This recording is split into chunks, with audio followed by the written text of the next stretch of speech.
529 centimeters in feet? First of all, we need to know the value of 1 centimeter in feet.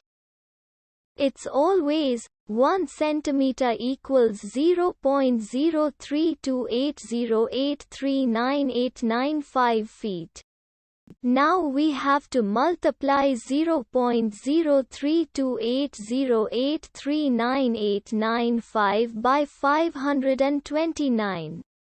Therefore, 529 centimeters times 0.03280839895 feet equals 17.3556430445 feet.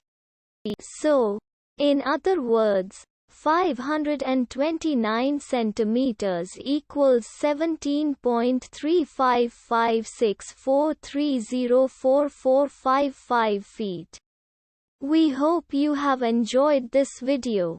Please like and subscribe to our channel for more videos like this.